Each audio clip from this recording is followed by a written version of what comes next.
ခုံတန်ရင်းနှီးဆုံးရခိုင်ဗီဒီယိုစကားမိတ်ဆက်ဝဲနဲ့ကတော့ပဲအခမ်းအနားစတင်ပြီးဖြစ်ကြောင်းကြေညာအပ်ပါတယ်ရှင်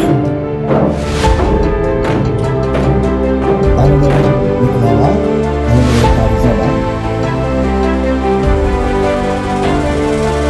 ဟိုရင်ကလေးကနေကျွန်တော်တို့ကစိတ်တမ်းနေတယ်ဒီလိုမျိုးစကားမျိုးတွေတော့ဒါလည်းဒီဖြစ်လာတယ်ဇာတ်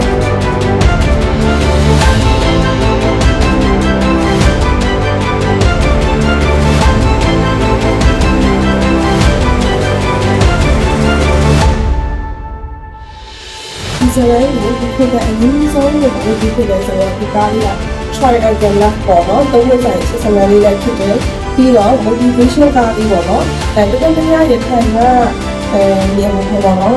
တိုင်းသားနေတွေကဒီမျိုးကိုတက်လာပြီးတော့ဒီလိုအောင်လို့လမ်းကြောင်းကိုရှာကြတဲ့ခါလေးတွေ့ရတယ်ပေါ့နော်ညီမတို့ရန်ကုန်မှာကြီးရဲ့အတွက်ပေါ့နော်တော်တော်များများမြင်ရတဲ့ခါကျတော့သူတို့ဘယ်လိုကြိုးစားလဲသူတို့ဘယ်လိုဖြတ်တန်းရလဲဆိုတာကိုလည်းဒီကားလေးထဲမှာမြင်ရမှာပေါ့နော်အဲ့တော့